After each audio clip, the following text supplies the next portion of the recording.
ಅಂತೂ ತಮಿಳುನಾಡಿನ ರಾಜಕೀಯ ಹೈಡ್ರಾಮಾಗಳಿಗೆ ಒಂದು ಹಂತದ ತೆರೆ ಬಿದ್ದಂತ ರೀತಿಯಾಗಿ ಕಂಡು ಬರ್ತಾ ಇದೆ. ಯಾಕಂತ ಅಂದ್ರೆ ಕೊನೆಗೂ ವಿಜಯ್ ರಾಜ್ಯಪಾಲರನ್ನ ಭೇಟಿಯಾಗಿದ್ದಾರೆ. ಅಷ್ಟೇ ಅಲ್ಲ, ನಾಳೆ ದಳಪತಿ ವಿಜಯ್ ಪ್ರಮಾಣ ವಚನ ಸ್ವೀಕಾರ ಕಾರ್ಯಕ್ರಮ ನಡೆಯುತ್ತೆ ಅಂತ ಹೇಳಲಾಗ್ತಾ ಇದೆ. ನಾಳೆ ಮಧ್ಯಾಹ್ನ 3 ಗಂಟೆಗೆ ವಿಜಯ್ ಪದಗ್ರಹಣ ನಡೆಯುತ್ತೆ ಅಂತ ಹೇಳಲಾಗ್ತಾ ಇದೆ. ನಾಳೆ ಪ್ರಮಾಣ ವಚನ ಸ್ವೀಕರಿಸಬಹುದಾ ಅಂತ ಸಾಧ್ಯತೆ ಇದೆ. ಅದಕ್ಕೆ ಸಂಬಂಧಪಟ್ಟ ಹಾಗಿನ ತಯಾರಿಗಳಂತೂ 3 ದಿವಸ ಆಯ್ತು ಬಿಡಿ ಈಗ ಶುರುವಾಗಿ.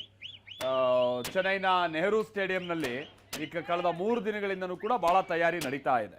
ಹಾಗಾಗಿ ಅಲ್ಲಿ ಹೊಸದಾಗಿ ಮಾಡ್ಕೊಳ್ಳುವಂಥದ್ದು ಏನೂ ಇಲ್ಲ. ಬಟ್ ಏನು ಅಂತ ಅಂದ್ರೆ ಈಗ ಈ ಗೊಂದಲ ಬಗೆಹರಿಬೇಕಿತ್ತಷ್ಟೇ. ಅಂತ ಅಂದ್ರೆ ಅವ್ರಿಗಿರುವಂತ ಬೆಂಬಲ ಎಷ್ಟು, ಏನು, ರಾಜ್ಯಪಾಲರು ಸರ್ಕಾರ ರಚನೆಯ ಇವರು ಹಕ್ಕು ಮಂಡಿಸಿದಂಥ ಸಂದರ್ಭದಲ್ಲಿ ಅದಕ್ಕೆ ಅನುಮತಿ ಕೊಡೋದು, ಈ ರೀತಿಯಾದಂಥ ಪ್ರಕ್ರಿಯೆಗಳು ಮಾತ್ರ ಬಾಕಿ ಉಳಿದಿದ್ದಂಥದ್ದು.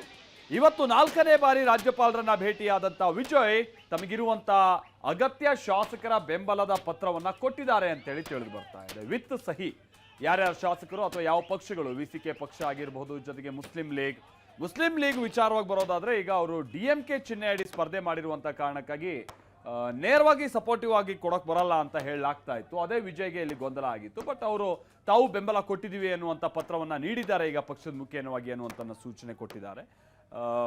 ಆ ಮುಖೇನವಾಗಿ ಬಹುಶಃ ಮುಂಬರುವಂಥ ದಿನಗಳಲ್ಲಿ ಬಹುಮತ ಸಾಬೀತು ಮತ್ತೊಂದು ಸಮಸ್ಯೆ ಬಂದಂಥ ಸಂದರ್ಭದಲ್ಲಿ ಅವರ ರೋಲ್ ಅತಿ ಮುಖ್ಯ ಆಗುತ್ತೆ.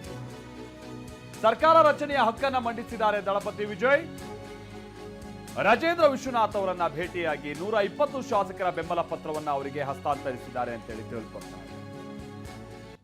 ಮತ್ತೆ ಇನ್ನೊಂದು ವಿಚಾರ ಏನಾಗಿತ್ತು ಇವತ್ತು ಕೊನೆ ಹಂತದ ಹೈಡ್ರಾಮಾ ಅಂತ ಅಂದ್ರೆ, ಒಂದು ಹಂತದಲ್ಲಿ ಇವತ್ತು ಬೆಳಗ್ಗೆನೆ ವಿಸಿಕೆ ತಾವು ಒಂದು ಸುದ್ದಿಗೋಷ್ಠಿಯನ್ನ ನಡೆಸಿ ತಾವು ಯಾರಿಗೆ ಬೆಂಬಲ ಮತ್ತೊಂದು ಈ ಎಲ್ಲ ಮಾಹಿತಿಯನ್ನು ಅವ್ರು ಕೊಡೋರಿದ್ದಾರೆ ಅಂತ ಹೇಳಲಾಗ್ತಾ ಇತ್ತು. ಯಾರಿಗೆ ಬೆಂಬಲ ಅಂದ್ರೆ TVKಗೆ ಬೆಂಬಲ ಮತ್ತೊಂದು ಅಂತ ಹೇಳ್ಕೊಬಿಟ್ಟು. ಬಟ್ ಕೊನೆ ಕ್ಷಣದಲ್ಲಿ ಅವ್ರ ಸುದ್ದಿಗೋಷ್ಠಿ ಕ್ಯಾನ್ಸಲ್ ಆಯಿತು. ಆಮೇಲೆ ಅವ್ರು ನೋಡಿದ್ರೆ ಬಹಳ ಬೇಡಿಕೆ ಇಟ್ಟಿದ್ದಾರೆ ಅನ್ನುವಂಥ ರೀತಿಯಾದಂಥ ಚರ್ಚೆಗಳು ಶುರುವಾಯಿತು. ಆಮೇಲೆ ವಿಜಯ್ ಕೂಡ ಅವ್ರ ಕಚೇರಿಗೆ ಹೋಗ್ತಾರೆ ಅಂತ ಹೇಳಿದ್ರೆ ಸುದ್ದಿ ಇತ್ತು. ಯಾವ ಮಟ್ಟಿಗೆ ಅಂತಂದ್ರೆ ವಿಸಿಕೆ ಪಕ್ಷದವರು ಹೊಸ ಸೋಫಾ ಬೇರೆ ತರಿಸಿದ್ರಂತೆ, ವಿಜಯ್ ಬರ್ತಿದ್ದಾರೆ ಇವತ್ತು ನಮ್ಮ ಆಫೀಸಿಗೆ ಅಂತ ಹೇಳ್ಕೊಂಡ್ಬಿಟ್ಟು. ಅಂದ್ರೆ ಅಷ್ಟೆಲ್ಲ ಬೆಳವಣಿಗೆಗಳು ನಡೆದಿತ್ತು. ಬಟ್ ವಿಚಾರ ಅಂದ್ರೆ ಆಮೇಲೆ ಆ ಕಡೆ ವಿಜಯ್ ಹೋಗ್ಲಿಲ್ಲ.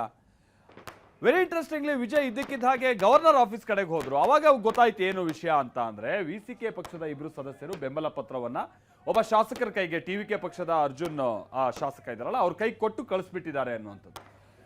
ರಾಜ್ಯಪಾಲರು ಸಂಜೆ ಕೇರಳಕ್ಕೆ ಹೋಗ್ತೀನಿ ಅಂತ ಹೊಂದಿದ್ರು. 7 ಗಂಟೆ 10 ನಿಮಿಷಕ್ಕೆ ಅವರ ಫ್ಲೈಟ್ ಇತ್ತು. ಆ ಕಾರಣಕ್ಕಾಗಿ ವಿಜಯ್ ತರಾತುರಿಯಲ್ಲಿ ರಾಜ್ಯಪಾಲರನ್ನ ಭೇಟಿಯಾಗೋಕೆ ಹೋದ್ರು. ಬಟ್ ಸಮಯ ಸರಿಯಾಗಿ 5:45 ಆಗಿದ್ದಂಥ ಸಂದರ್ಭದಲ್ಲಿ ರಾಜ್ಯಪಾಲರು ಇದ್ದಕ್ಕಿದ್ದಂತೆ ಇಲ್ಲ ನಾನು ಸಿಗಕ್ಕಾಗಲ್ಲ ಅಂತ ಹೇಳ್ಬಿಟ್ರಂತೆ. ಹಾಗಾಗಿ ವಿಜಯ್ ಟರ್ನ್ ಹೊಡೆದ್ರು, ಮನೆ ಕಡೆಗೆ ಹೋದ್ರು ಅನ್ನುವಂಥದ್ದು ಗೊತ್ತಾಯ್ತು.